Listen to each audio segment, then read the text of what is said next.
Welcome in, ladies and gentlemen, to another edition of the On the Pony Express podcast. I'm Billy Embody. With me, Hayden Howerton. The regular season is over. There is no ACC championship game for SMU after a heartbreaking loss at Cal on Saturday night. We get into that on this edition of the On the Pony Express podcast, which starts right now. SMU fans know the importance of protecting the football. Northwest Insurance has been protecting Dallas families and businesses for over 30 years. Founded and led by proud SMU alumnus Mark Villasana, the agency fights for its clients, finding the best coverage at the lowest rates. From auto and home to business and life insurance. At Northwest, we make sure you're covered so you can focus on the big wins. Call 214-352-5656 or visit us at nwagencies.com. Northwest Insurance, coverage that's always a victory. Pony up.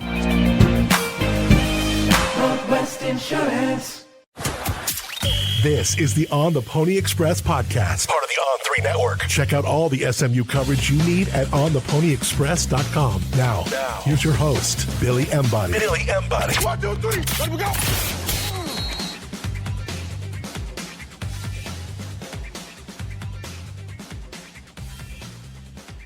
Well, welcome in, ladies and gentlemen, to what would be a somber On the Pony Express podcast this evening, but we're going to have as much fun as we can with it. Hayden Howerton, of course, Billy Embody here with you guys as we break down SMU's 38-35 loss to Cal. Of course, we're presented by Northwest Insurance Agency. Mark Villasana, 214-352-5656. Just like you, he's a devastated SMU fan on this Monday evening as we are recording. Hopefully get this out to you guys by the stroke of midnight. And if not, it'll be ready for you guys in the morning when you guys are having your morning commute. And we've got a lot to get to, Hayden. And this is a game that for SMU, really just disappointing response to the opportunity.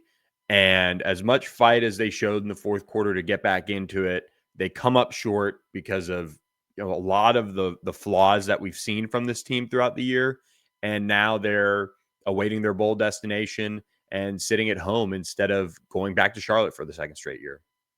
And it was going to be a really fun weekend coming up. We had some big things planned. Maybe we put the cart before the horse a little bit too early, but I think SMU did as well. So, Billy, you and Bill get to enjoy some of the finer things in life. I'm going to need a little drink to get me through this episode. So I'm going to go ahead and crack one open over here. Cheers, man. But look, this was a game that SMU came out and shot themselves in the foot.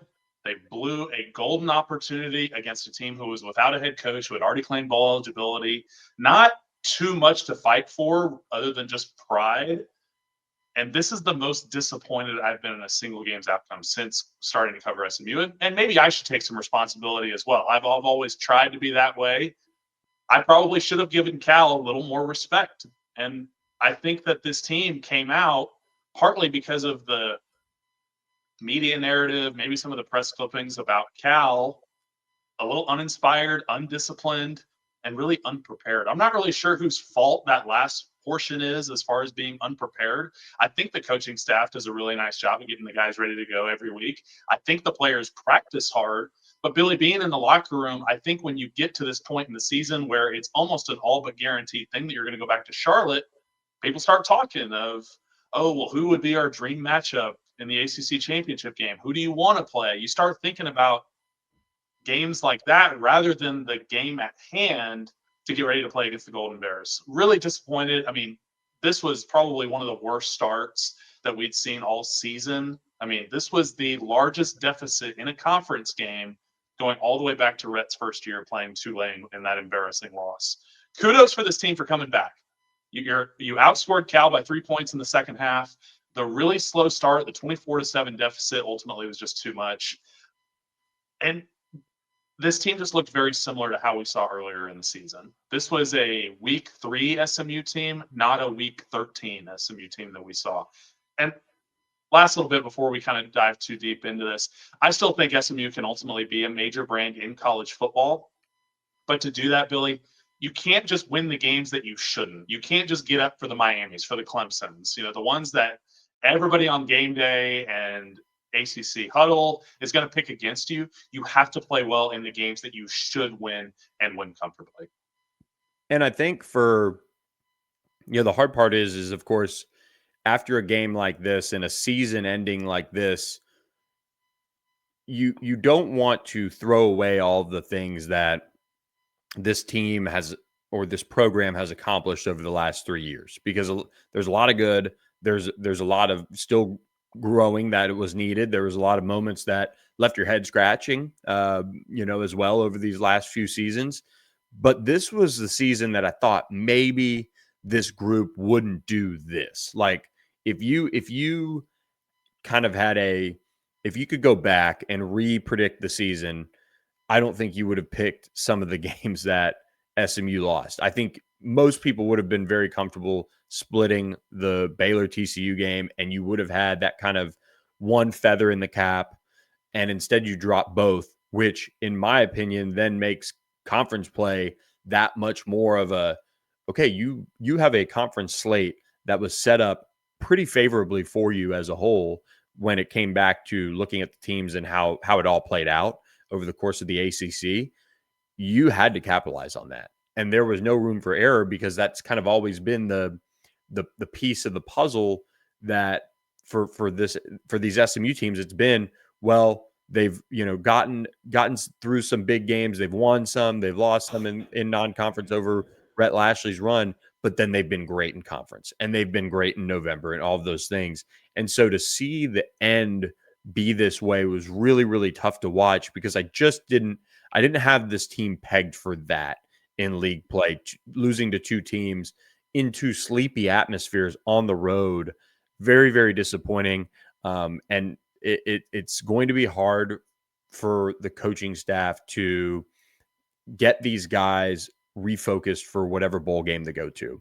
Hopefully for SMU's sake, they are playing a major brand, because at the end of the day, too, and people will gloss over this because of an 8-4 record, SMU is one of the higher spotted, teams in the ACC. And so they're going to get a decent bowl game in all likelihood. And so you've got to keep that in mind, is that they'll have an opportunity probably to play in a decent bowl game in a decent setting as well, and one that probably features an SEC or Big Ten type of matchup. So if all of that comes together, they'll have to, obviously circle the wagons pretty quickly. And, before we get into breaking down the game, you'll want to circle the wagons. I know a lot of people don't want to hear this, but Status Jet is there for you for these bowl destinations. And the nice thing about it is you don't have to wait around for all of these plans to kind of get put in place by these bowl games that SMU is waiting on until next weekend.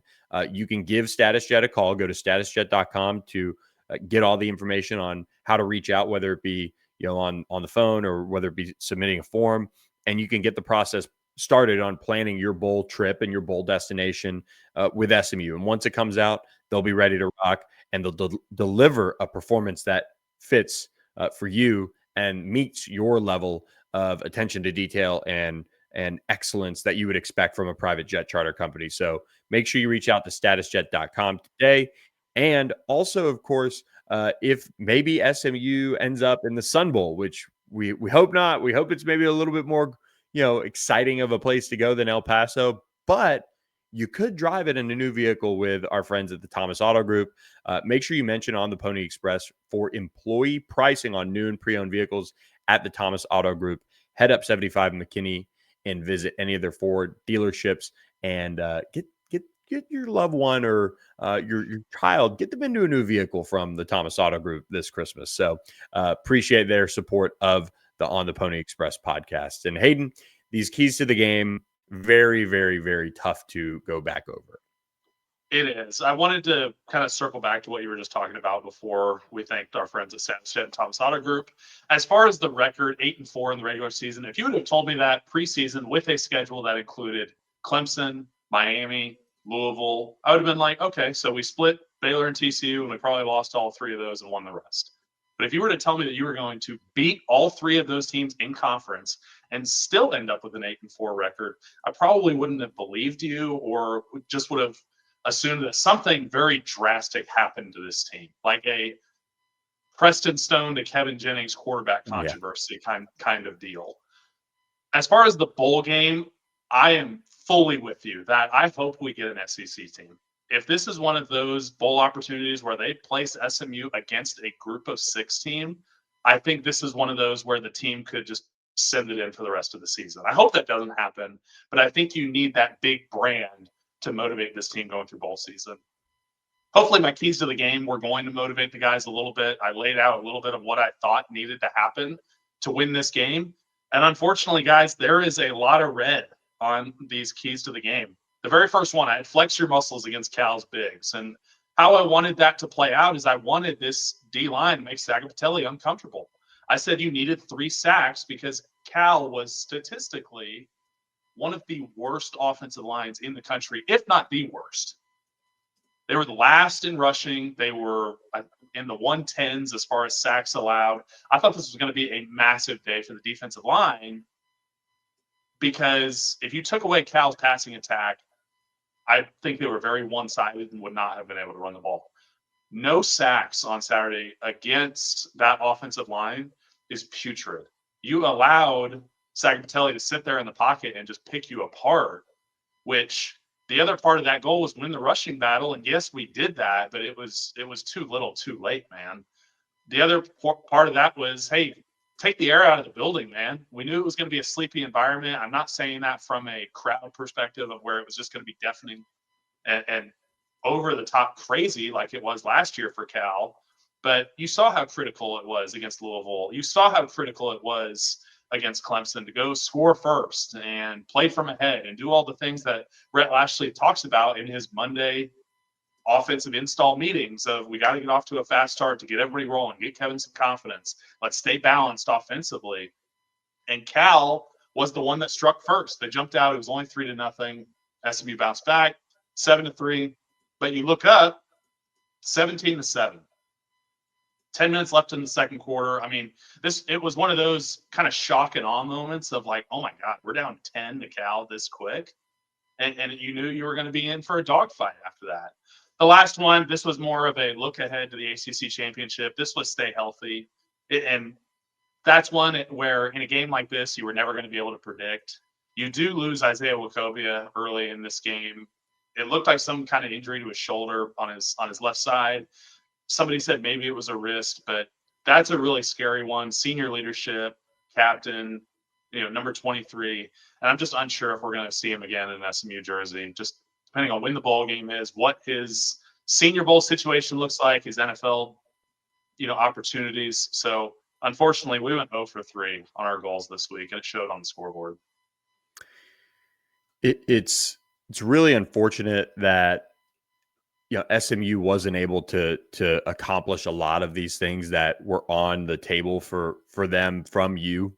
And man, if you would have told me that SMU would have won the rushing battle as a whole and still not come out on the other end of it with a win, and on top of that, having the ability to hold Cal to just 20 something yards on the ground in the second half, like that to me was something that was really, really surprising as a whole, just from the standpoint of we saw Cal being able to run on SMU in the first half, and that was surprising in general. But then we saw SMU obviously clamp down and really shut that down, and I thought that was as big of a deal as anything in the second half, and how SMU was going to be able to maybe spark a comeback. But I think when you look at staying healthy, and that was one of the keys. Obviously, that was kind of a part of maybe us and what we do. We can kind of look ahead and we can kind of talk about those things, and it's on the team to kind of block out all sorts of noise. I mean, you know what? I don't want to hear any more about and I don't want teams to have this excuse anymore. Like, look at what Ole Miss did to Mississippi State this weekend. We'll talk about it in Coast to Coast, but like all the crap around Lane Kiffin leaving, and that's how they played in a game where, yes, they had a shot. They had a shot at the SEC championship when that game was played, and they came out and they took care of business against Mississippi State in a rivalry game on the road, crazy crowd, all of those things. And, it's just kind of tiring to kind of hear, us kind of talk about it already, where we're like, well, maybe they kind of got ahead of themselves. And dude, this team has to figure that out for next year. And it has to be something that is the next step. And I know on this pod, we've talked a lot about kind of the next steps for SMU football, kind of each step of the way. And we'll do a bigger pod on this. And I know, and I even texted you, I said, yeah, we'll do another pod of looking ahead, but here I go. But with regards to this game, it was so shocking to me of the way that SMU came out and just performed. And even like the Chris Johnson Jr., big touchdown run, a hell of a play by Chris. First of all, awesome, but also, fool's gold in a sense as far as how good SMU was offensively in the first half. There was a lot of issues, and not being on the same page with your quarterback and your senior tight end, and you get a pick. I mean, those are things that can't happen. But you mentioned staying healthy. I will say Isaiah Wacobia was hurt. Cam Robertson was still hurt and dealing with some things. Jalen Davis Robinson came back into the game, and look, SMU I think has gone to Jalen Davis Robinson enough where, and I have been a big, I don't know if I'd say defender, but I understand why they play him and why they put him out there. He's got speed, he's got length, he's kind of physically probably one of the better looking corners SMU has, but you can't give up big plays like that. And for a long time, not a long time, the season has kind of flown by. It felt like, a while since SMU had been giving up explosive plays in the passing game in a sense. But without Jalen Davis Robinson, SMU wasn't doing that. And so you get a guy back and you're trying to, have Deuce Harmon play nickel a little bit, and you're trying to have him play outside, and you're trying to kind of figure out some of these things. And especially when Isaiah Wacobia goes down, it hurts even more because then you got to start moving pieces around there.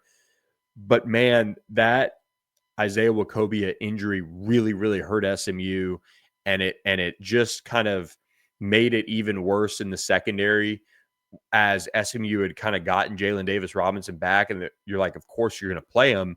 But at the same time, man, as soon as he gave up that first, and that was a bad ball. The first touchdown was like a bad ball. He could have very well broken it up. Broken it up. He did not, but he was beat by like 5, 6, 7 yards on the first one, and just it was a bad ball, and he was almost able to break it up. The second one wasn't even close, but it shouldn't have gotten to that point. And I think that's kind of the line I'm kind of trying to figure out here with how this game unfolded, because the secondary as a whole this year, the thinness of it really reared its ugly head again. I think Saturday night against Cal, just with as soon as Isaiah Wacobia went down with an injury, you're having to play Tyron Polley, you're having to play different guys back there next to Ahmad Moses. You're moving Ahmad Moses down into the nickel. You're doing this, you're doing that. And then on top of it, the guys just didn't really play well to begin with. And it just, this game, if you're an SMU fan, you're hoping that this game was like a wake-up call in certain areas as far as roster construction. Like, incredible job, honestly, what they did with the defensive line, like this year, to get it where it ended up being from the early goings of the year. And you saw a lot of good things over the course of the season. And in the second half, you saw how good they can be. Cal just hit them with that quick game. They ran all sorts of new formations that SMU hadn't seen. I'm going off on a complete tangent here, but it just is, it's really, really tough to see the injury happen the way it did to Isaiah Wacobia. And then it really was just, I think, a game-changing injury in that sense too. Yeah, I think back to that injury certainly as a point, and you talked about the injury to Jalen Davis Robinson, and I understand how thin we are at corner, and we'll get to defense and offense and give them both grades here in a little bit. But for a receiver as talented as Jacob DeJesus, and this is not me just trashing Jacob DeJesus. He is obviously a very talented receiver, crisp route runner, etc. He is not a physically imposing guy on the field. And that's why you play the game. I mean, if you were just to look at who passes the eye test, why even have the season? But for these guys that we've gotten that have the length, they have the speed, They have the athleticism, and to get just absolutely torched is unacceptable. I mean, I hope that there are some red flags of we need to go out and get a true lockdown corner and stop trying to band-aid the lack of secondary depth with great defensive line play. I'm glad we have great defensive line play, but now the formula to beat SMU's defense is quick game the hell out of them and get these 10, 12-yard little out routes, these crossers, just kind of throw the secondary in a blender. Because if you're getting the ball out fast, it doesn't matter how great of a defensive line you have. You can have JJ Watt out there, but if they're quick gaming the hell out of this defense, it will not matter. I'm sorry, Billy. I'm getting heated already. I mean, it was just one of those games for me to sit down, watch on the TV copy, and go, surely it's not going to be that bad on the film. And then it was that bad on the film. I don't understand it. It was something that I could definitely use a little pick-me-up from our friends at Los Charros. I could use some of those brisket fajitas that I got a couple weeks ago. I think you were over there before the lighting of the Christmas tree tonight. So our great friends over at Los Charros take great care of us, and I know they'll take great care of you guys. And just a perfect and I think as the word gets out, more and more people will obviously head over there. But it's right at the Graduate Hotel, right there on Hillcrest, and we parked and just rolled. Literally, I say this all the time. We popped the keys to the valet. We rolled over into the restaurant, got a table, great service, and we're able to enjoy a little Socorro tequila as well with our friends at Los Charros. They've got it over there. And when you go to SocorroTequila.com and buy 3 bottles, this is a great Christmas gift. You could do the bundle if you see on there as well. And they've got the special 5-year añejo, which I'm really excited to try. But all these things from Socorro could really help make Christmas easy as well. You can do the 3 bottles or more, get you free shipping. So it's like you don't even have to go to the store. It just shows up to your house. Awesome stuff from our friends at Socorro. But they actually have a drink called the Spicy Chignon at Socorro at Los Charros. That was really, really good. I had the Dandy Don enchilada plate as well. Fantastic. Just a great setting there. And again, it's so easy. We parked the car there and then just left it and went over to Celebration of Lights and then just walked back over. Super easy. And we appreciate the great service from our friends at Los Charros and the great libations from our friends at Socorro, because that Cal game was just not graded as well as a meal at Los Charros or a beverage from Socorro. Those are both A pluses. Unfortunately, I'm going to have to give the offense a C minus for this performance.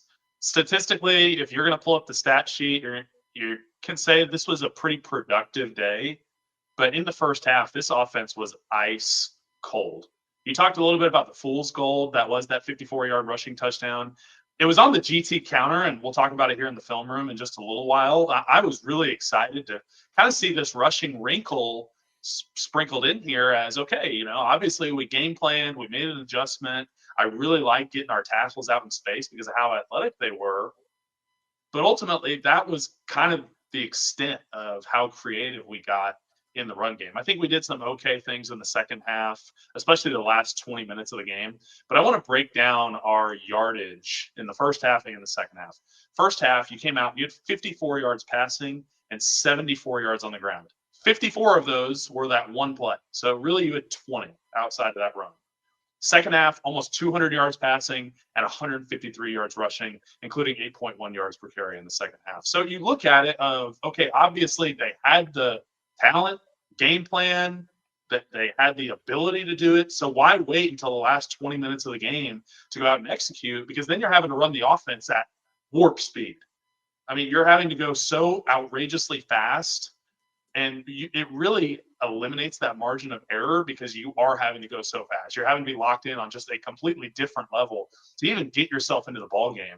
The one that blew me away, first drive of the fourth quarter, 7 plays, 75 yards, less than 2 minutes, and which is great. I mean, that's exactly why SMU starts their practice periods with tempo, to prepare yourself for situations like this where you have to go fast and you're in shape, you're ready for it. You've practiced all year doing this drill. But that was the entire second half. The average drive length in the second half was 2 minutes and 15 seconds. You had 4 touchdown drives in the second half. This was not a case of go 3 and out, punt it back to Cal. You were putting together extended drives, but you were just having to go so fast, and you get crushed in the time of possession battle in this game. They said on the broadcast SMU's top 4 in 12 personnel this year, which when you look at that on paper with the tight end personnel that we have, it totally makes sense. But you look at RJ Maryland and how he's looked this year coming off of that ACL injury, and I applaud him for playing through that. But he has looked no better, in my opinion, than probably 70% this year. I mean, it's just he's over there. He's not running full speed, which maybe the knee is still bothering him, and in which that case, hey, man, I appreciate you being out there, but let's have somebody out there who can go full speed and can try to help us execute a little bit better rather than playing with 10 and a half. The explosive runs, I think, were there. You had the long one for Chris Johnson Jr. 31 carries, 227 yards, 7.3 yard average. KJ's completion percentage, not bad. It was over kind of that 65% threshold that when he hangs out in, we're pretty good offensively. So 67%, he had 2 touchdowns on the day. The interception, I don't know what happened between him and Matthew Hibner. They've usually been on the exact same page all year. I think KJ might have put a little too much heat behind it. Maybe Matthew was late getting his head whipped around. But either way, I mean, we basically just knocked it right up in the air straight to a very good Cal secondary. And it was just one of those comedy of error nights for this offense when you see plays like that.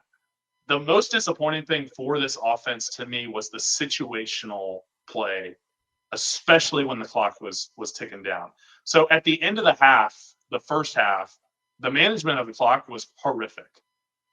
I am so curious on why we elected to call timeout. So to give you guys a little bit of the situation here, to give you a refresher, we were coming out of a timeout. There's 15 seconds on the clock. And when I was with the Cardinals, we installed this on day 3. It was your clock situations. And we had down, spike, where that was the first word. So quarterback comes into the huddle. All right, down, spike, duo right, 300 jet Patriot on 1. And you knew that if you are the receiver who catches this ball, it doesn't matter if you're in the middle of the field with 50 yards of grass ahead of you, you fall down right now, and the offense gets up to the line of scrimmage, and you spike the ball to save that timeout. But it looked like we either didn't know, we didn't have it installed, or guys didn't follow the instructions, because we ended up having to burn a timeout there after a short pass to Derek McFall over the middle. And the next play after a timeout, there's 8 seconds left, where, okay, now you have to get this ball out of bounds, and Kevin takes a sack. Clock runs down, the half ends, and it's just another wasted opportunity. And then you pair that at the end of the game with the snap infraction that just killed us. I mean, it backed you up 5 yards. And I'm not saying that instead of a 52-yarder that he was going to turn around and make a 47-yarder. Yep. But you got to use a timeout now to keep the clock from running. It just shortens the game even more for this offense.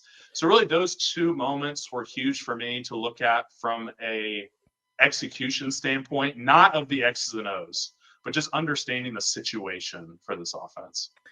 And I think for me, a couple things. The second half, and a bunch of people on the board said it, I kind of felt it as well. The burn timeout in the second half was really brutal too, because it was something with substitution. Rhett was hot at it. He was yelling at somebody, but they called timeout. And I do wonder, and I don't know how low the play clock was. That part I'd have to go back and watch.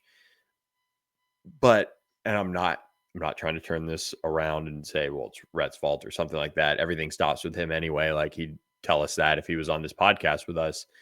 But, and maybe you could shine some light on this, because you've probably been in situations where there've been unnecessary timeouts over, who's on the field or this or that. But could you not figure out some way to run something generally safe? Because that was in a non-clock, pertinent situation. Like, it wasn't like, all right, all of a sudden SMU is going to burn, all sorts of time calling this timeout. And I'd have to go back and look exactly when it was, but it was still kind of with plenty of time left in the game. Like, how does a coaching staff, especially now that they've got the, ability to talk, how do you overcome somebody being on the field that maybe you don't want on the field to run a certain play? Well, I think you need to have these plays that you can install with any personnel grouping, any formation, and you're able to run it effectively. Not any formation, but your one word tag plays. So your NASCARs, as we call them in the NFL. Whether you get to all quick outs, where all right, in this play you're going to be in 2x2, everybody's going to run a quick out. The inside guy's going to run it at 7, the outside guy's going to run it at 3. Where you have levels on both sides. Kevin knows where he's going to be able to go. Everybody who's in the game knows what the play is. That way, if you've got a guy out there, let's just say Stone Eby, for example. And I love Stone. Yeah. Stone is not a route runner. But if he is in the game, okay, all right, that one, we're probably not throwing it over there to him. But you've got 3 other options with guys that can go get it done. So I just don't understand why there wasn't one of those. And hindsight is 20/20, guys. Yes, exactly. It's in the heat of battle. You make mistakes, not just as players, coaches make mistakes too. And the buck stops with Rhett. He would own up to the situation 1,000%. But there are certain things that I think this offseason you can learn from and install to be more effective in these situations when you get into the next year. There are going to be these situations again, probably early, based on how we're thinking that the conference schedule is going to play out. Maybe SMU gets the week 1 game. It's undecided right now. SMU will be tested early again next year. And you're going to need these kind of situational beaters where you can do this without thinking to go out and execute. Part of that is some of your practice preparations. You prepare 2-minute drill anyway. So maybe you just flop a couple plays as far as the script where, hey, instead of running one of these deep concepts that you run, whether it's 2-minute or open field, let's just run another one of these situational plays. That's how I would attack it if I'm, offensive coordinator, head coach, offensive line coach. That's my 2 cents, Billy. We'll get to this a lot more, and we'll have a lot more of these conversations this offseason on the grease board. I'm so excited to bring that to you guys. That's going to be a really fun segment for us to get to. So don't go anywhere. Once the season ends, we've got a lot of really cool content coming y'all's way. And the end of the game, Josh Bates infraction, allegedly Cal was doing something. And Rhett should have been asked about it at the end of in this press conference afterwards. But because he got so hot over it. But who knows? I mean, that type of stuff, I will say, I don't know. SMU kind of got away with a chop block as well. So yes, they did. Maybe it was just, I don't know. That was textbook. Whether Logan fell down, was put, whatever. Yeah. That was a textbook chop block that they picked up. So we were very fortunate that didn't bite us. But realistically, that is in the referee handbook. If he is on all fours around his ankles and another dude is holding him up, it's a chop block. Yeah. So.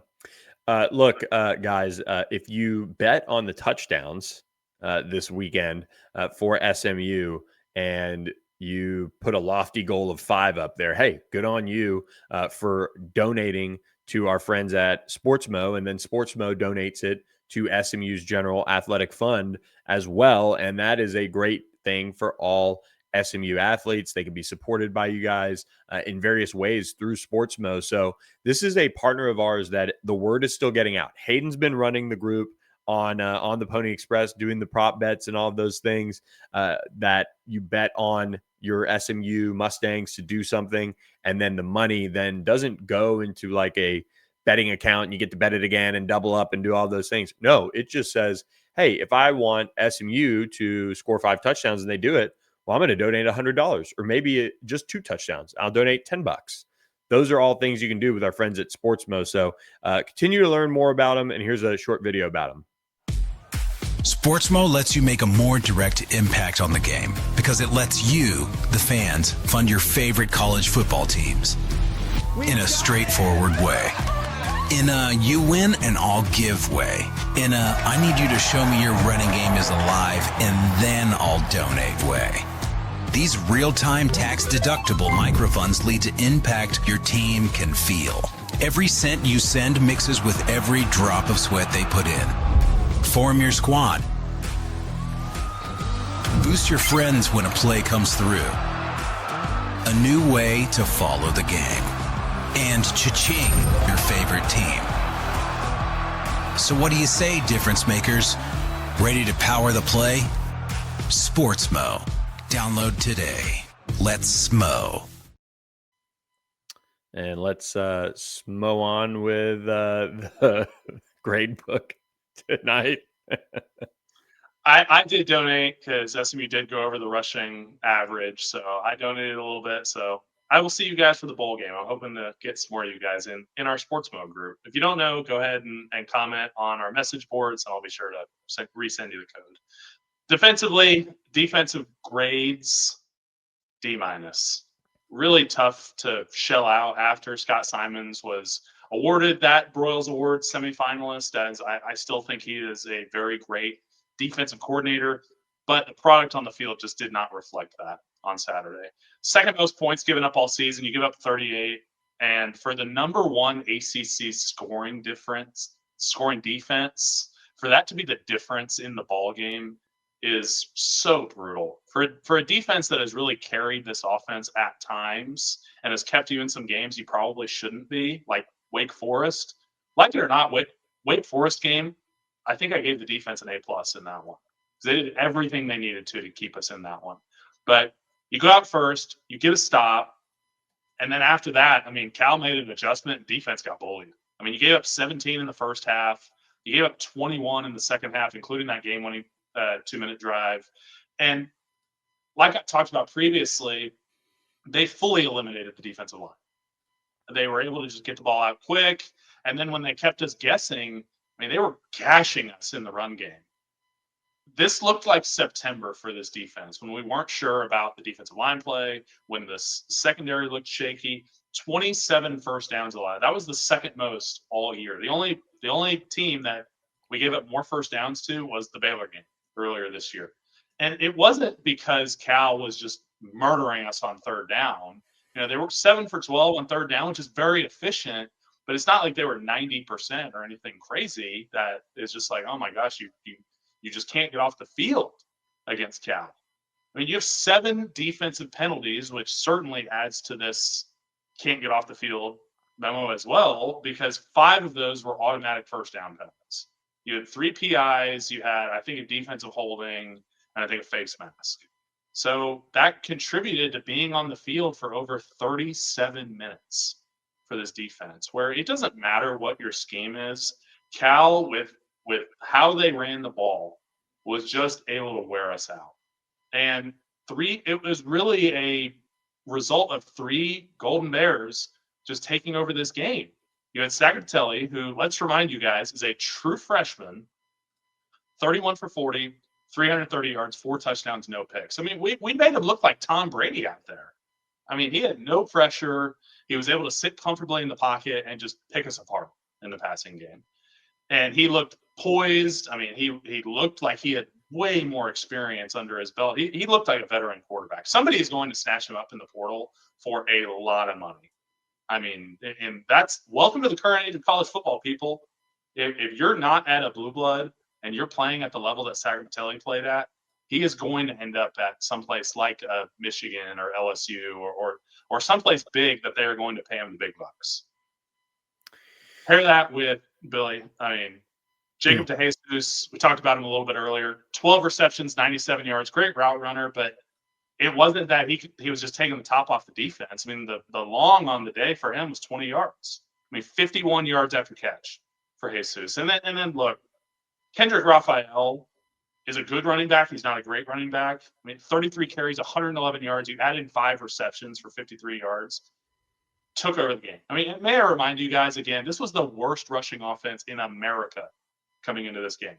So that's where I'm getting the D- from. I mean, it was almost one of the Black Mirror episodes maybe, or one of those where this was a completely different defense than we had seen the last 9 weeks. It was, and Jacob DeJesus was phenomenal against Louisville, and that's kind of a common opponent that I'm sure SMU kind of scouted some things that they did, and kind of the similar athletes that Louisville tends to have on defense, like SMU, and he was still able to kind of do whatever he wanted. And I think it kind of goes back to the secondary and kind of that injury to Isaiah Wacobia in a sense, and then you throw in a healthy Jalen Davis Robinson. It just didn't work. And so your plan, your matchups, your this, your that, kind of go off the you just go off, like I don't know, off script or whatever. I, I I think the defense obviously played really poorly as a whole, and Cal was able to capitalize on their ability to say, "Hey, we're basically a new coaching staff running a new script." Brian Harsin didn't do half the stuff he did at Auburn. He kind of did more of the Nick Rolovich kind of unique approaches to running the football, adding the offensive linemen in there. I mean, they were just able, like some of the things that I think SMU should do more of, or I guess I should say they could have done more of throughout the year, but now Stone Eby's got one more game left and it's kind of over. But having a guy that is that big in the game more consistently to help push your running game forward a little bit, like I would love to know the numbers on obviously how SMU ran the ball with Stone in the game versus when Stone was out of the game. But talking about Cal here, they did some really unique things by bringing in the extra offensive lineman in the run game. That creates an issue at times, and Cam Robertson was, still dealing with an injury and kind of had to play through some of that. And just you factor in the way the defensive line played, that was, you could probably argue relative to opponent that might have been their worst game of the year. I mean, probably, like Baylor, like we've seen them, completely light up tons of defenses through the air. They just aren't not a good football team. But I don't know. I mean, it was just so surprising. And I think when this SMU defensive line got out there and saw so many different looks in the run game and saw so many different things presented to them, and you would have a much better feel on this than I would, but they just did not have the adjustments as quickly as they needed them. And you tack on Cal having a short field off the interception as well. That was obviously the difference in the ball game. There are a bunch of other differences in the ball game, but just straight up, SMU turns it over, and SMU's defense couldn't make a couple key tackles. That was another thing. I thought the tackling was really just. I thought it wasn't aggressive. Like I don't think SMU wants to be overly aggressive and overrun things and do all of those things, but they were in position to make tackles, and I felt like they were kind of catching guys last Saturday. So I don't know. It just was a real departure from where they were going into this game, and that's kind of the whole surprise around this game. But Cal, you say this a lot. Cal has scholarship players too, and they had a team that was motivated. They had a team that was wanting to play for Nick Rolovich. I mean, shoot, it's a job that you could probably have the conversation he should get now, considering kind of he's done just kind of enough that other stops to kind of warrant consideration. But just the way they played for him, it it all added up in a perfect storm. And that Cal defense, you saw when SMU got rolling. I mean, it wasn't that good. Wasn't a team that should scare you. So, yeah, it's a tough deal. 7 missed tackles was the number reported by PFF in this game, Billy. And to talk about your point of the adjustments getting made, they did get made. You saw the defense step up in the fourth quarter. They were able to turn Cal away multiple times, force punts, but ultimately Cal made the adjustment as well in the chess match. That is football. You're constantly making adjustments of, hey, we're going to adjust the protection here. Oh, now defense is bringing this blitz to counter it. All right, now we're going to bring the blitz from the other way, or we're going to flip the looks. It truly is a chess match between the coordinators and position coaches. I think Scott Simons made an adjustment. I just don't know why it wasn't until the fourth quarter. And maybe that was because Cal was mixing it up so much. They weren't giving the same looks over and over again, but they were able to get consistent results to where, okay, Cal doesn't need to make adjustments quite yet. And when they do, it's very minor things. It's really hard to counter a game plan where you haven't seen everything yet. Usually when a team goes on their first 15 plays that are scripted, you get to see a little bit of everything from formations to the kinds of runs. Whatever the flavor of the week is that you haven't seen on tape yet, you're probably going to see in those first 15 plays.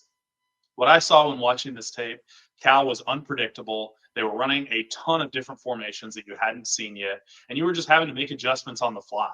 Because when you're in these games, you're going into it knowing, hey, if they're bringing this, we can counter it with this. You already have a couple of things written down of what you'd like to get to if they start gashing you on X, Y, and Z. But Cal was just so unpredictable with the new coaching staff. Nick Rolovich, obviously being an offensive guy, while he wasn't the play caller, he still has his hand in every bit of this offense. And I am forgetting my last point. Oh, kind of an important one.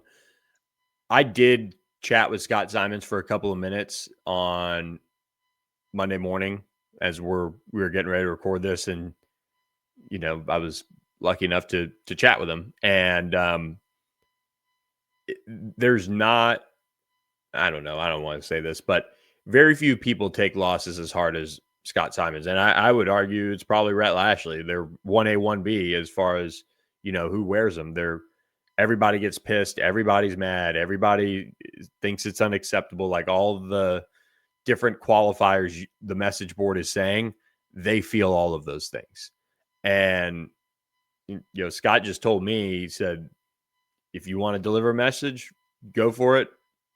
Put it on me. It was absolutely on me. Look, they did a lot of different things. They came out with this. They came out with that. We went after it. We tried to do the adjustments that we felt were best.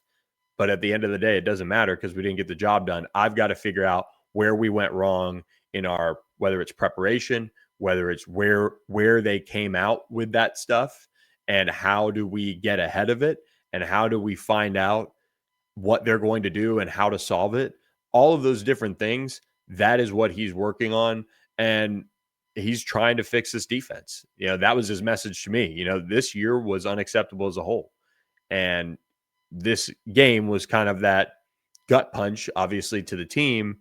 And it starts the clock of fixing things a week earlier, which is not what you want. It's not, hey, well, at least they get an extra week. It's, no, you get an extra week because the defense, and I mean, this team as a whole didn't show up well enough, but the defense is one that, throughout the year, the team really kind of, we all know the issues, and they recognize them. They're working on it. I think they'll end up being more aggressive in the portal at certain positions, just from a body count too.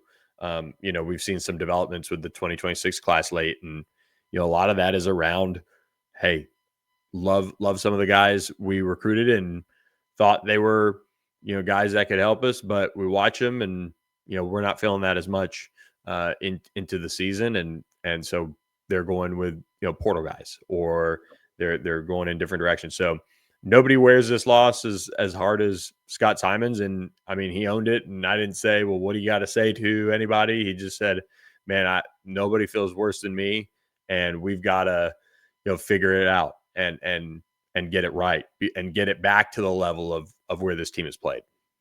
That's extreme ownership, and I respect the hell out of that. Yeah, and we'll have an in-depth, like we're gonna do something later and all that.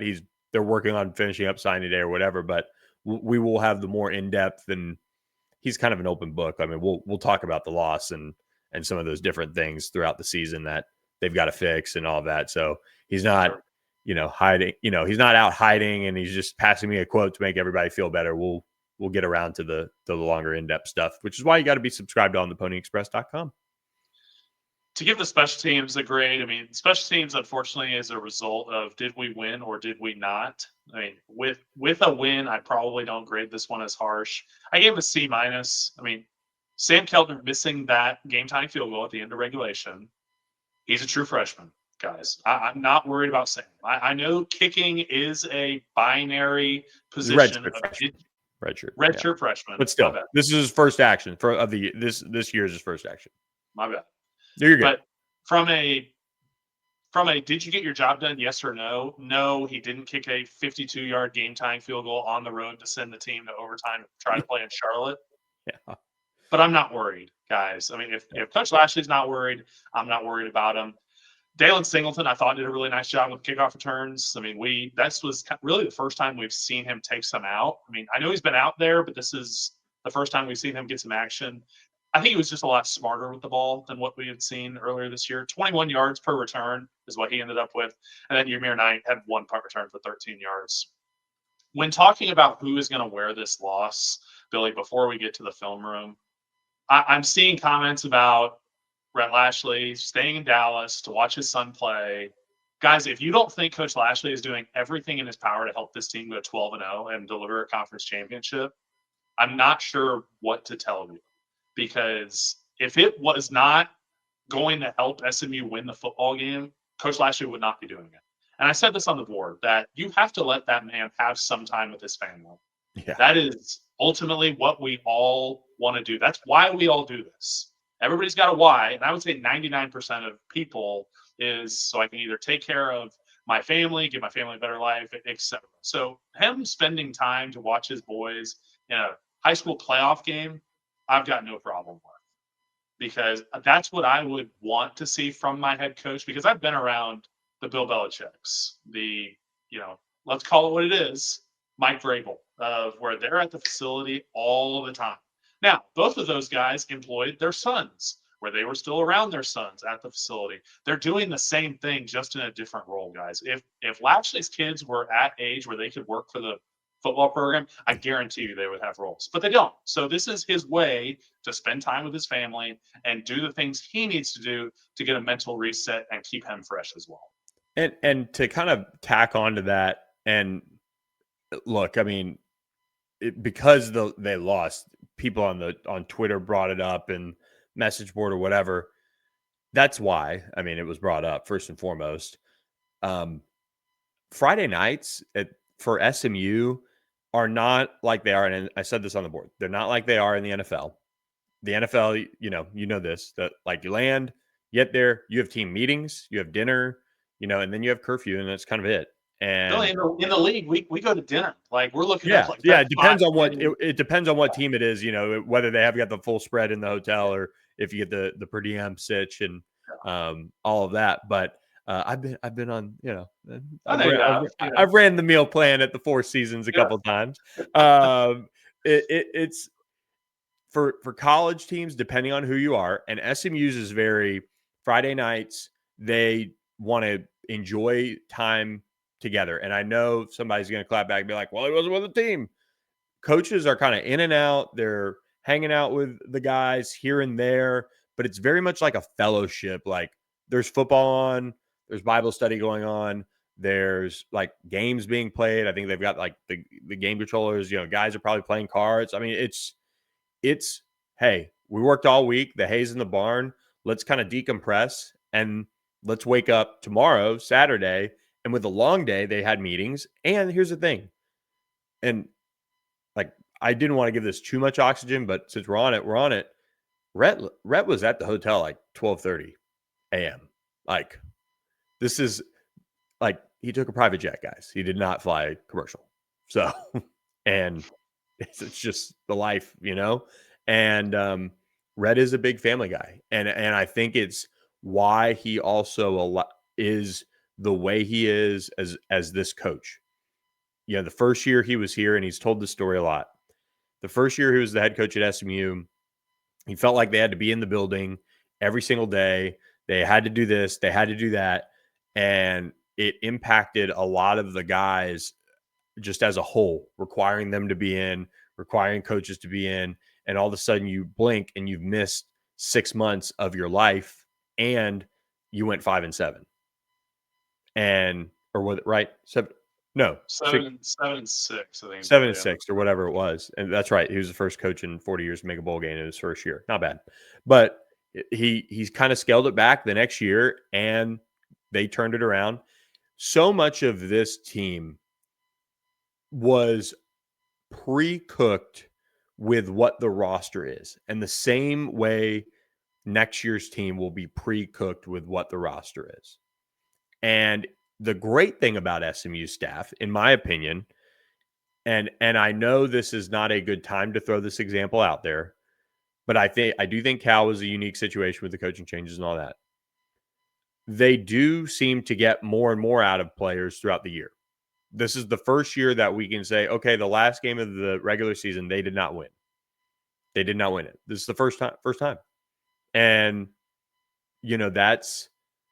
there's something to be said for that when we've also seen it the other way for so many years too. And they do that because they have the ability to look at what is going on and find the holes and generally try to figure out how to plug them. Like, look at the development of the linebackers over the course of the year.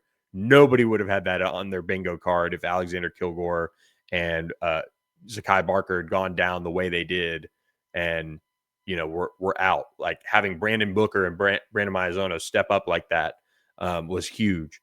You saw Speedy Nettles eventually emerge into somebody. Marcellus Barnes, who was so far behind with the amount of time he missed, eventually emerged. And they did a lot of this while also having a lot of guys out with injury. So it's a difficult task for this staff to kind of, walk and mess with. But I can tell you what, they work their tails off in the offseason, and how they respond both in recruiting, the portal, and kind of some quick fixes, and how they respond with figuring out how to fix some of the warts that were just there for this team all year is going to be the biggest thing. And no high school playoff game or whatever would have changed that. I completely agree. To play devil's advocate and to quote Moneyball, which is one of my favorite movies, nobody cares unless you win the last game of the year. Yeah. So I still think that you have it in your future. Cards go the right way. You get the right guys in the portal to go and make a deep run in the college football playoff. Obviously, you have the resources. You've got the coach. You've got the quarterback for next year. And I look at this as next year not being a now or never, but certainly a now, or it'll be a few more years until we can get back to that point. Yep. Well, speaking of the last game of the year, be there for the last game of the World Cup. Pretty awesome opportunity to tap in with our friends at Game Time. GameTime.co is where you can go to get the link to download the Game Time app, which we, of course, always encourage you guys to do. But look, the World Cup is in not only North America, but right in our backyard in North Texas. And it's in North America for the first time since 1994. And it's going to be a 48-team tournament, and it is time to get your tickets. But it's brutal. It's expensive. Guess what? Game Time makes it incredibly easy to browse through the ticket deals and score those great tickets. And this is just online too. Like, this is a not as quick and easy as the app goes. I mean, the app literally takes like 5 clicks to get your spot secured, because how the fees are included. You could see zone deals, and you could even see the Game Time ticket coverage with the most flexible customer service policy in the ticketing industry. So take the guesswork out of buying those soccer tickets with Game Time. Get ahead of it, okay? This is next summer.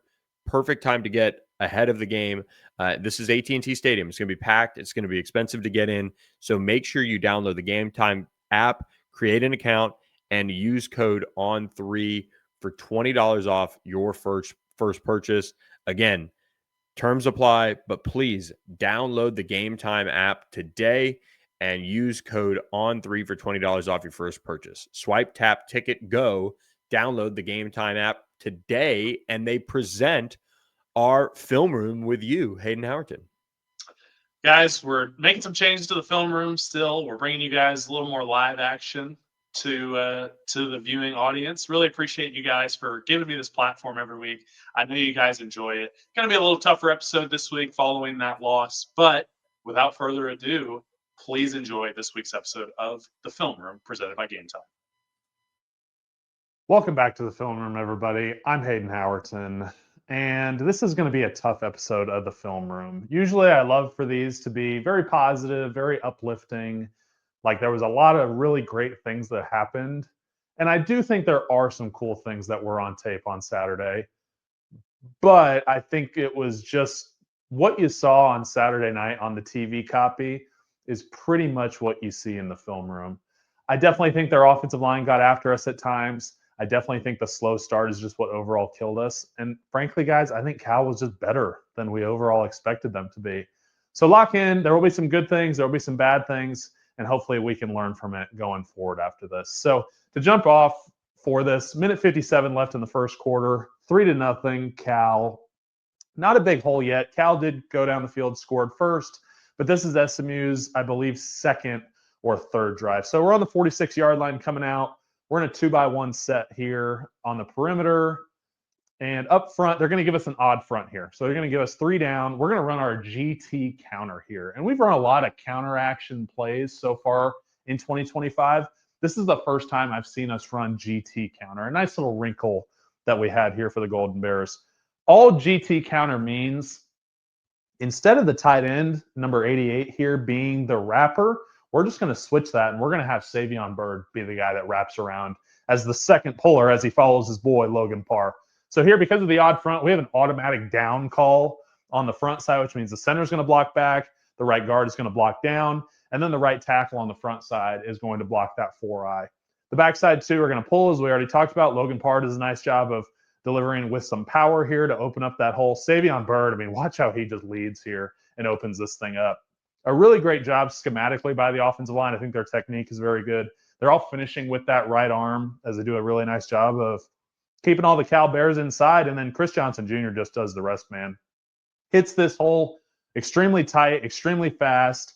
He gets out the gate, and he's off to the races for a 54-yard touchdown. This was a great way to start off this offense's production on Saturday night. Wish we could have had a few more of these earlier just to kind of keep the momentum going, keep some of our confidence up. But overall, it was nice to see this run kind of spearhead the offense, at least in the first half. So somewhere I think we really struggled situationally. So second quarter here, 8 seconds to go. We're on the 47 going in. A little too far for a field goal. But we have enough time to get another playoff, try to get some guys out of bounds here. So we'll watch this one from the wide view. Got a 2-by-2 set as we're lined up here. Cal is way off. They're in prevent defense here. Have a huge cushion with 8 seconds left to go and potentially run some out routes, get a quick pitch and catch, get out of bounds, and get us between 5 and 10 yards closer to set up a Sam Keltner. About a 50-yard field goal would be what it would be if you got to the first down marker here and got the conversion. But ultimately, that's not what happens, because in this situation, the one thing that you cannot do as a quarterback is take a sack. Got no timeouts here as we see here. So we're in a get rid of it situation, whether it's a throw it out of bounds or just get it to the next open guy. But on the snap here, we'll watch the routes develop. Thing on the bottom here, I know this is the later reads because Kevin is frankly just going to the guys on his right first. It's on the short field. His early reads are over here to the guys on the right. I believe that's Romello Brinson up here at the top. Maybe it's I think it's Jordan Hudson. I can see the arm brace. I think he's open there for a second, sitting right here at about the 40-yard line. I think this would have to be one of those KJ gets to his hitch and gets the ball out for this to be completed. But then you look down here at the bottom of the screen, and this is Romello here at the bottom, wide open. I know he's the fourth read, but I mean, he's got a 15-yard cushion to the defensive back that if you were able to get him the ball, he would be able to get enough yards and get out of bounds. But we'll watch the protection here as this is the worst thing that happens. You end up taking a sack here against a 3-man rush. This is hard because you have 3 double teams. It's hard to watch. It's not hard to execute. It's hard to watch because you have 3 double teams here. You've got the right tackle and right guard doubling this end. You've got the center and the left guard doubling the nose. And then you've got Savion and the running back, left tackle and running back, doubling this D end here. Savion's in a good spot as far as his set, but he just gets wide hand. He catches a little bit too much here on this D end, goes speed to power, collapses the pocket. And unfortunately, the rush gets home because KJ double clutches a couple times. The O-line does not do an effective job of holding up the rush, and the half ends due to a sack when we really could have and should have gotten at least 3 points here. So second half, coming out of the half, 4 seconds in, I'm really proud of the way that this team did not feel like they had to throw the ball constantly to be able to win. So what I'm talking about here is we were able to still run the ball effectively at this point in the game. You got a pretty light box. You got 4 down, 1 linebacker, and then a safety back deep. Your will linebacker here, number 41, is really standing in the middle of the field when the ball is on the left hash. You've got a pretty light box here, and I like how SMU takes advantage of this. So we're going to go back to a similar scheme to the GT counter, except we're going to make a Charlie adjustment. And what that means, the C in Charlie is going to tell us the center is actually going to be the one pulling here with this wide 3 on the backside. So all that changes is the right guard is going to base block this 3, and the center is going to pull instead. I like how Josh Bates looks out here in space, does a nice job of doing enough here with this D end. He does get collapsed a little bit, but it doesn't matter. Kevin's able to get by it. And a cool thing about this is we're running quarterback runs here. You really have an extra blocker when you keep the quarterback run involved. Watch how this linebacker reacts to Chris Johnson Jr. leaving the box here. Number 0 has Chris Johnson Jr. He is leaving the box, which is going to give us an extra blocker as P.J. Williams, the right tackle, is able to pull up onto this safety for a big explosive run for Kevin. I'd like to see Kevin slide here, be a little smarter. I think Romello Brinson in the perimeter blocking is a little indecisive, as looks like he's going to block the corner, and then last second it's looking like he's making a decision to block the safety, and he actually ends up on the tackle for Kevin. So Romello, just go make a decision here. Just be decisive with it and help your quarterback out, because right now you just got in the way on this tackle here. I like the creativity of the run. I think we schemed this one up pretty well coming out of the half. Kept Cal guessing a little bit, and is definitely something I would like to see more as we get into the bowl season. So y'all know I'm going to try to defend the offensive line at essentially every possible opportunity. But in a game where we could have clinched a ACC championship appearance, there are a couple things that are inexcusable in my book. Down 17, 7.5 minutes to go in the third quarter here. Ball game is still within reach. I don't want to get it twisted, as SMU did come all the way back in this game. But there were a couple moments here that, for me, need to be addressed. We're going to go back to the guard tackle. We're going to go back to the center tackle counter here, as we're going to get the tackle out here in space. And this looks very similar to the play I showed just a couple minutes ago. But watching Josh Bates, I think he does a better job of kicking out this D end. But watching the wrapping tackle, I mean, we're jogging here. This is one of those where we've got to hit the accelerator and go run through this gap. I mean, this is a safety. This is number 6 here, sitting in the hole right here. I mean, we should be destroying this guy. But instead, we kind of meander on up there. He slips the block, and he makes the tackle for essentially a 3-yard gain. I mean, and Chris Johnson is having to sit here and dance in the hole because the holes aren't developing. So for me, we're not hitting it with the same intensity that we were earlier in the game. Very next play, and I want to watch this as well. We're mis-ID'd. So here, we've got an odd front. We've got an overhang. This is an inside zone. So on paper, we should be 2 left. We should be going to this linebacker standing here, and we should be going to this linebacker over here on the left. If y'all are watching on the YouTube clip, I do have a laser pointer to shine over on the outside. So one here is our ID, and then the other one would be this linebacker standing over the guard. So we should be 2 left here. And instead, the front side is pushing it, and the backside is climbing to the backside linebacker. So we're going to turn the front side linebacker, number 0, loose here. I mean, just kills our runs, man. When we're not all on the same page, we're not playing with a high level of energy, it is really difficult for us to have any kind of big-time power force success that it's going to take to win this conference in years to come.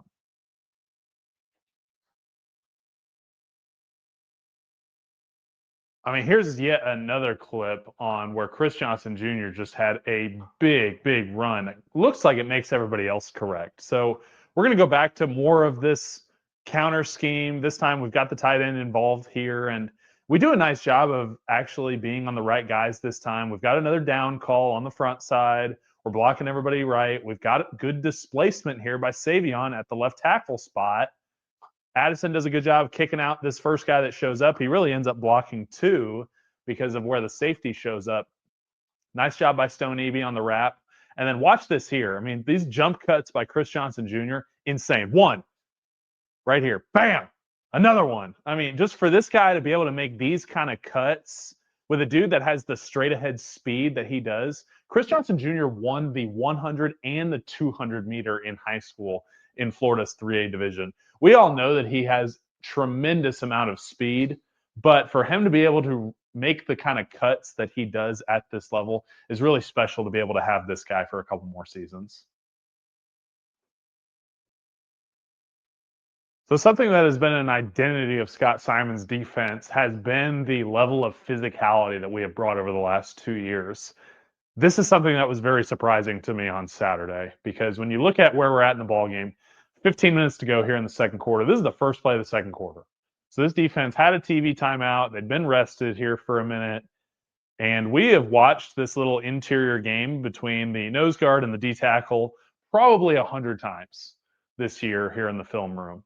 This is one of their consistent games that they run. It throws off offensive line combos, and it really allows the defensive line to eat up 3 guys between the 2 middle guys, freeing up one of the linebackers. The problem becomes when our 6'6" defensive tackle is playing at about 6'7" here.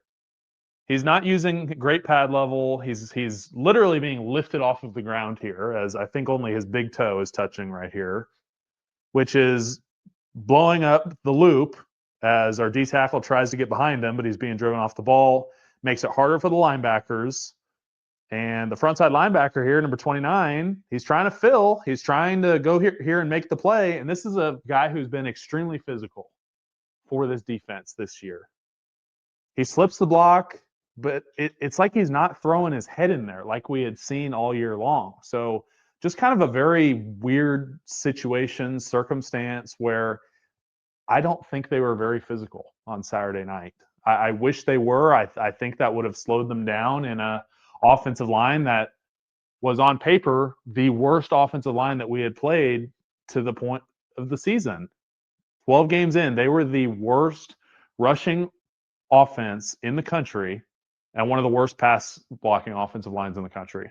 Really disappointing. I thought our defensive line would have a much bigger impact in this game, but we were unfortunately disappointed by plays like this one, where if they would have just shown a little bit more of the physicality that we had seen over the first 11 games, I think the outcome would have been different. I appreciate Rhett Lashley doing a great job of always defending his players. I really do, because you never want a head coach to just be throwing guys under the bus. But I think we need to have a little better situational awareness with some of the guys on this team. For example, we've got 2nd and 15. Cal's been slinging it all over the yard tonight. Obvious passing situation here in the fourth quarter. So we'll stick to the wide view here. They got three by none. Really, they've got a tight end over there. So 4 by none. They motion one over down here at the bottom of the screen. This corner at the bottom of the screen here is going to be in man coverage. We've got the safety in the middle of the field. They've got the 2 over here. Let's watch the top of the screen first, just to kind of get a view of the coverage.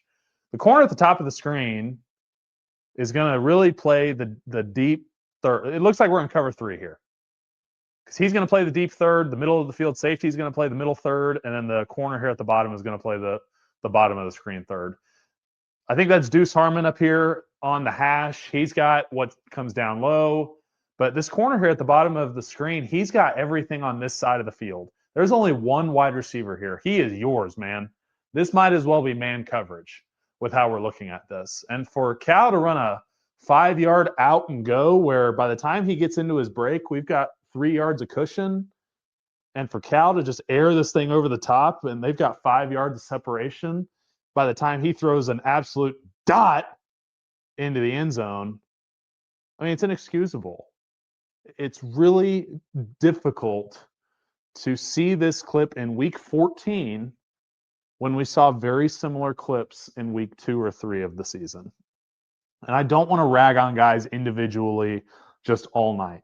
But when you look at the level of play that had been executed between weeks 5 and week 13, for this to rear its ugly head in week 14 is so hard for me to swallow from it as a former player, somebody who has been on the field. And look, I've never played corner a day in my life. But I also know if I got beat on specific moves, blitzes, concepts early in the year, teams are going to run it every game for the rest of the season until you prove otherwise that you can handle it. So kudos to Cal because they found our weakness that we had showed earlier in the year with some of the plays that we made at corner, and they were able to exploit those tonight. Defensively, we were the number one scoring defense going into this game in week 14, and I think the defense overall was very much improved from those first few games of the year. But my word, it was frustrating to watch the performance that was given on Saturday night from a scheme perspective and from a execution and effort perspective.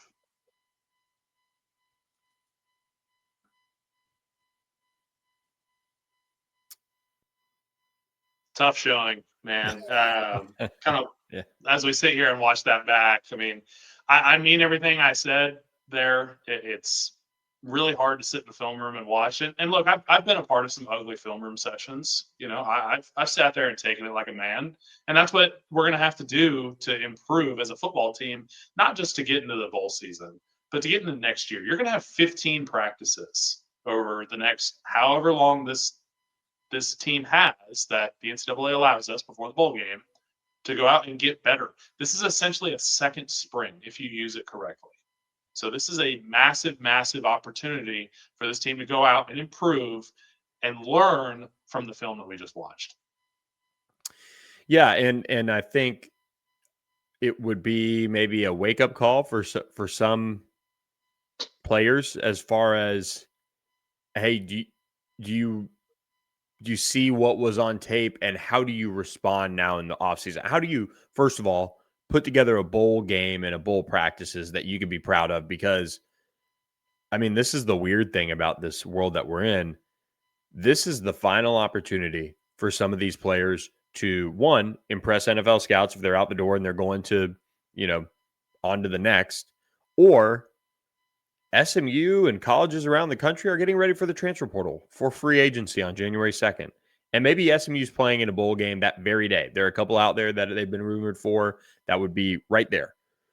But what you can show over the course of bowl practices and that bowl game is why SMU should reinvest in you and why these coaches should trust you and make it be a place that you could finish your career and you can be the guy you want to be and kind of thought you were going to be when you signed on to play for the Mustangs.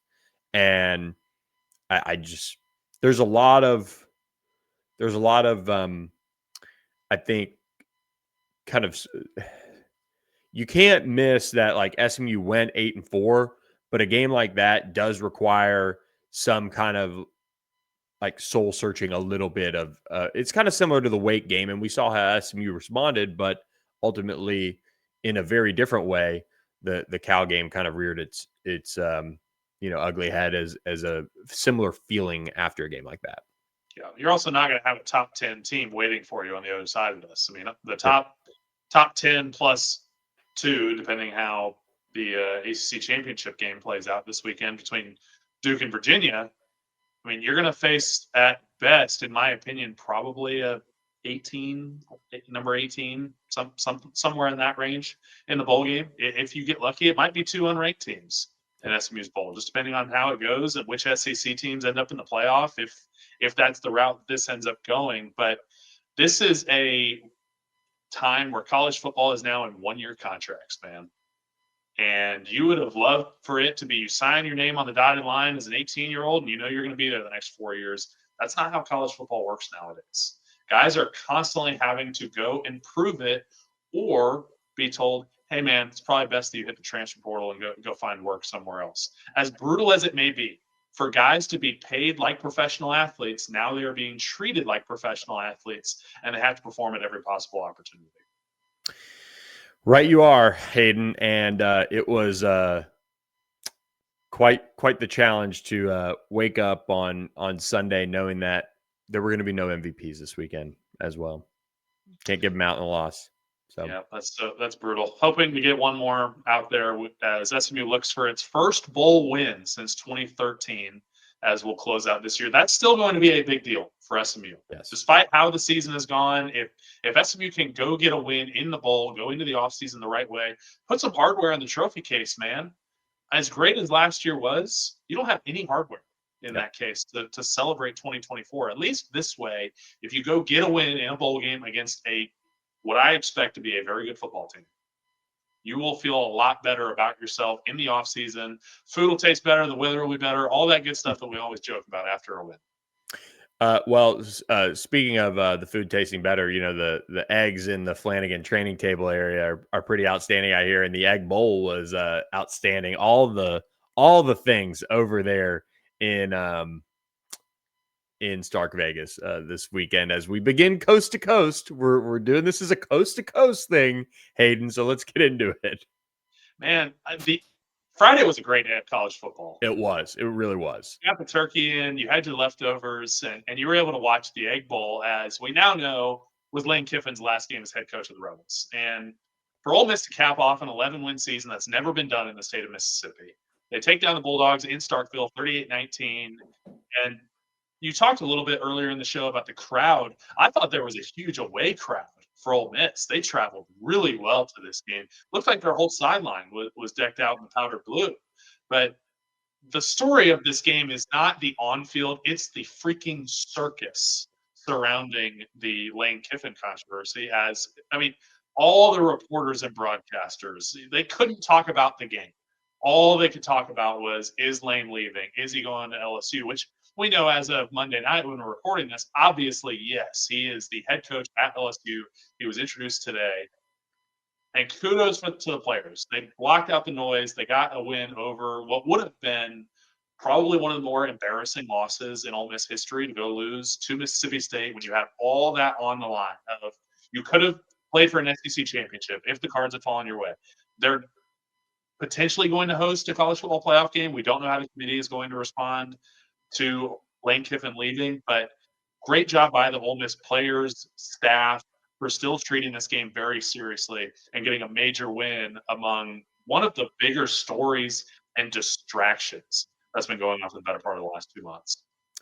Yeah, it really has been kind of a wild situation over there. I mean, I've posted before that I thought that Pete Golding would be a very natural fit, for the job over there, and if it did ever come open with Lane Kiffin. That's the thing, is like, seeing this season unfold for Ole Miss and seeing as, the way I did, it was really one that you could kind of see the wheels turning, that maybe he's going to stay there. Maybe that's going to be where he rides out his career, at least for maybe a decade plus, and kind of spends that amount of time there, sees his kids graduate from Ole Miss, all those things. And, just didn't happen. And look, I think there's a bunch of things that can be true at once with, the Lane stuff. I think there's very little doubt that LSU is a top 3 job. I would say number 1. Okay, yeah. I mean, I think it's number 1. I covered it. I know there are others that have had maybe more success or whatever recently, but it's hard to argue. Like, Brian Kelly was the first 3 straight head coaches had won national championships, and then BK screwed it up, down there.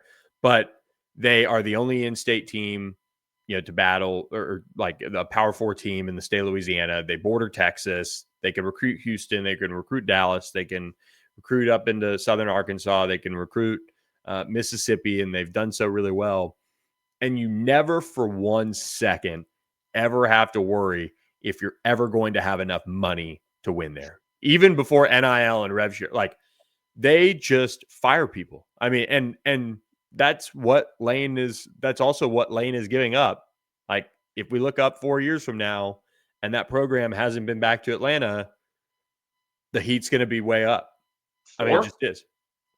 What? I think you're saying no. I mean 4 years 3 too. now? But like, Yeah. I do think Lane, because of kind of who he's been around and his stops along the way, I think he gets it a little bit more. I mean, like being with Nick Saban, having been, around, like at Tennessee, just all of those things. I just think he gets it. So it's not going to be as like, this guy clearly doesn't even care, let's get him out of here kind of situation. He just is it. I see why Lane left. At the same time, I see why he probably shouldn't have left. I said I don't think he should leave. I mean, I don't think you should mess up something like that, especially the team he had, the situation they were willing to give him. But I totally get it. And he said this today at his press conference. And I said this on Twitter a couple of weeks ago, or maybe last week. You can't, like, the whole issue with these coaches right now are the non-competes. Like, it's so dumb that we don't have NFL style non-competes and rules in place that can't just push us to the end of the season. And especially now when you have college football teams that are building out these scouting and management departments that are recruiting the players for you, in a sense. Like, the coaches are too, but like Lane Kiffin could have very well, like, hey, can't talk to him, can't do anything, whatever. Like, I'll handle this in the offseason. And that's all he has to say. Like, right now it's a non-starter, because guess what? If you had those NFL style deals, it would be a non-starter. If teams are tampering, that's a big freaking deal. You know what I mean? And so that's where college, maybe somehow we can get to a point, but I don't know. It was always going to be a lose-lose situation on no matter how the departure played out. And I want to be careful how I word this. I was not going to be one that would shill for Lane to be able to coach that team because he was the LSU coach. But I also think in this day and age, kids, or the players or whatever, if they were going to go, they're going to go anyway.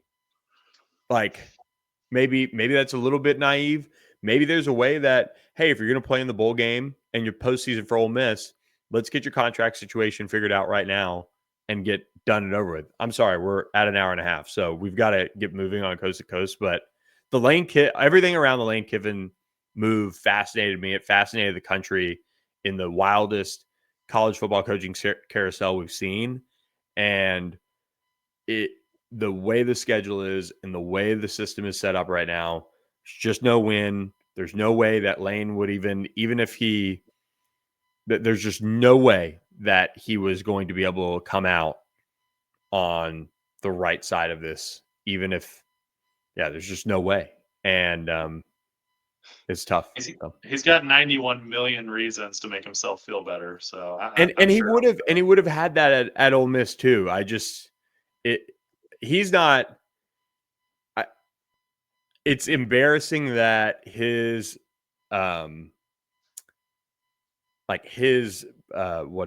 representation clearly went to game day and was like, hey, we've got to kind of spin this story. Like, the ESPN coverage of this was like rough. The way they kind of painted it, in my opinion. So a bunch of things could be true at once, but he is now the head coach at LSU, which is wild. Marty Smith camping out in Oxford for like 2 days. Marty was like fine overall, and he really did a good job with it and navigated it the right way. But there was also no like hard hitting questions at it at all, in a sense. Either. So that's more what I'm laughing about. It's just the situation that he's just camped there, like I don't know if this is true or not. Somebody said he was wearing the same suit on both days, so it's like, God, poor guy. We get to clean old fashioned hate. We're going to stay in the SEC. This was a really boring game between Georgia and Georgia Tech. It was one of those games where I thought maybe this would be kind of the reset for Georgia Tech. If Haynes King could go out and play at the level that he had all year and put up a big performance, he could insert himself back into the Heisman Trophy race with everything that he had done so far.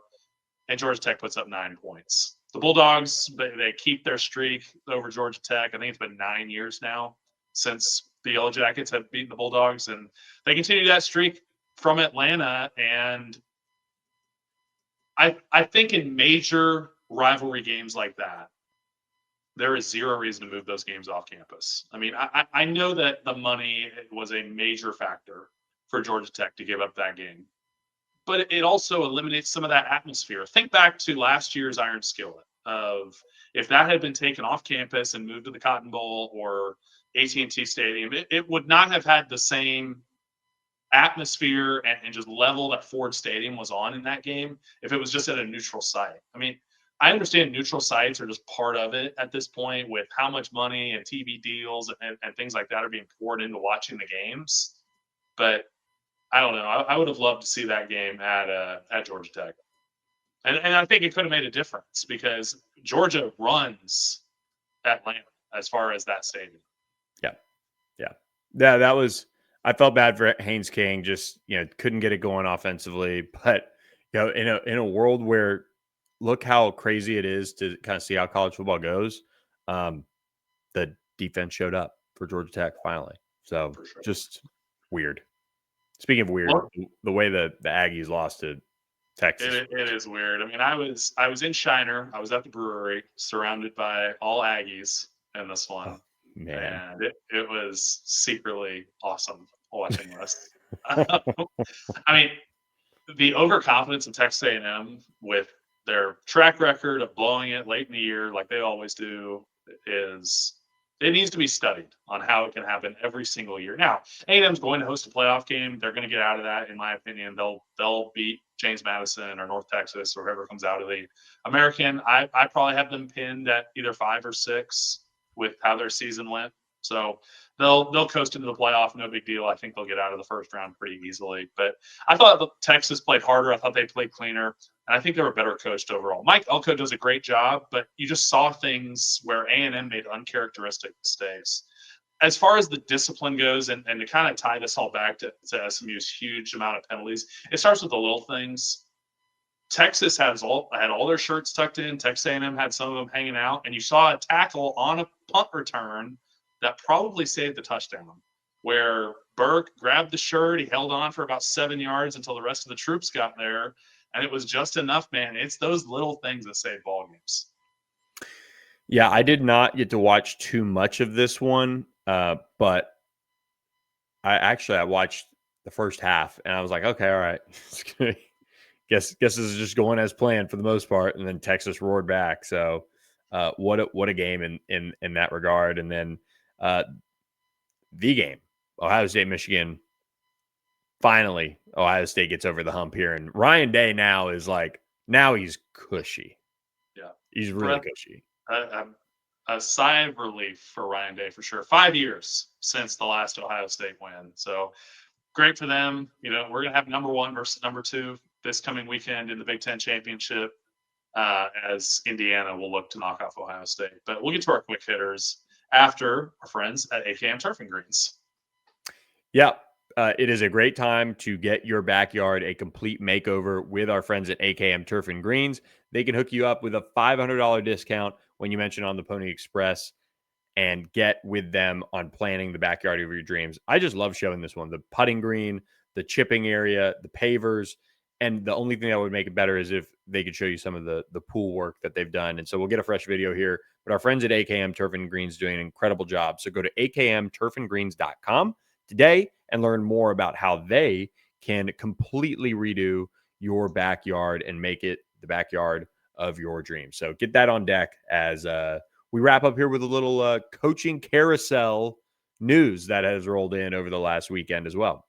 I feel like that's all the quick hitters is. I mean, the only thing I can even think of would be the Army UTSA brawl post game as Jeff Traylor gets a little chippy with Jeff Mockin over there. But I did not see that. Yeah, you can look it up if you haven't seen it. I don't know if they're going to exchange many pleasantries at next year's game. But John Summerall takes the Florida Gators head coaching job. He's going to leave Tulane after just 2 seasons. But it's going to be an American Conference Championship where neither head coach is going to be there next year. As Eric Morris is heading to OK State, obviously Summerall is going to take the job in Gainesville. And unfortunately, now that's the American Conference. I think SMU got out at the right time because all of the top coaches end up leaving. I mean, Ryan Silverfield. And look, I love Ryan Silverfield, but he's leaving Memphis for Arkansas. He's never been to an American Conference Championship game, and he gets a big job in the SEC. Alex Golch as well, leaving USF to go take the job at Auburn, another big job. I mean, this reminds me of the Hugh Freeze hire. I don't want to be very critical of Golch. I think he's done a really nice job, but 7-6, 7-6, 9-3 is his record as USF head coach. So it's going to be one of those prove-its to me for him. I am a big fan of the Michigan State hire. Yeah. I think it was weird. I didn't expect that job to become open as late as it did because of the carousel, but hiring former Northwestern head coach Pat Fitzgerald is a home run in my book. I mean, he screams Big Ten football. I mean, he obviously played at Northwestern, stud linebacker, but it's the right move to bring him back into that league with the kind of just grit and physicality that his teams play with, as the Spartans will look to regain some of that. And then finally, Kentucky wins leader Mark Stoops is out. Will Stein gets hired in about a 24-hour span. So some crazy quick moves around college football, as the carousel will continue over the next couple of weeks as some of these jobs will look to take who's next. Like Tulane's got an opening now. I mean, we look for all these American teams that are now going to have to backfill, whether that's coordinators. We look at some of the big jobs, and I wonder, are they going to go the NFL route? Are they going to wait around for an NFL coordinator to take, or a position coach to kind of step back into the college ranks and get the opportunity to run the reins of your own program? I mean, it's going to be something that, guys, it is not going to be over for probably another month. Yeah, I trying to think which one I want to weigh in here, because some people are just hanging on for dear life on this one, I feel like. Although I think it was a fun pod. So I hope they are. But I would say that I think Sumrall is going to be the one that I'm torn, because that Florida job has kind of been a mess a little bit, but he is really wired in a way that is both energizing and not fake. And that leads to him working really hard to address all of the things that need to be done at a high level program to win. And so if he can nail his offensive coordinator hire, which Joe Craddock, former SMU offensive coordinator, is his offensive coordinator at Tulane, but there's been some rumors that they're going to go take a shot at like a Buster Faulkner at Georgia Tech. They're going to go maybe, see if they can go big game hunting. And instead, there's, the option that it could be somebody else too. It could be Joe Craddock, but that is going to be critical, because we've seen Florida just struggle so much offensively with DJ Lagway and what they've got there. So for a guy who is going to be the overlooked hire because Lane Kiffin did not go to Florida, this is going to be quite the job to watch. And my brother-in-law is a Gator, so and I like Summerall. I had him on the Ole Miss podcast, got him on there while was doing that, and chatted with him before Tulane Ole Miss game. He's a great guy. I've said this: if Red had left this coaching carousel, that would have been my first call. Is John Summerall. Tulane gets some pretty high quality character guys when they fill their head coach vacancies, which is definitely something to be said. They might be. Well, I don't want to do this again, because last year John Summerall should have gotten the North Carolina job, and he was going to get the North Carolina job, and then some people over there pulled rank and went out and went rogue and hired Bill Belichick, and so he ended up staying at Tulane. But I said this when that job was looking like it was coming open, that Blake Baker, the LSU defense coordinator, would be a natural fit there. Blake Baker's kind of wired similar to John Summerall, so I'll be interested to see. I did see a report that he was interviewing over there in New Orleans this Monday, so be interested to see who Tulane gets.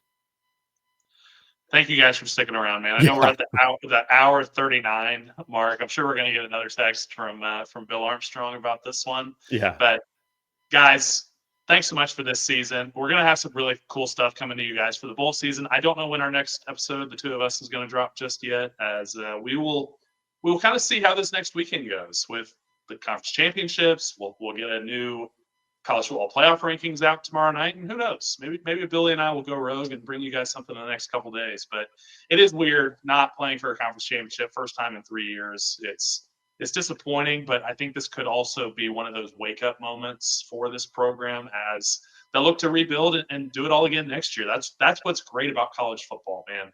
You are going to lose some guys that it's going to hurt, and you're going to have to rebuild.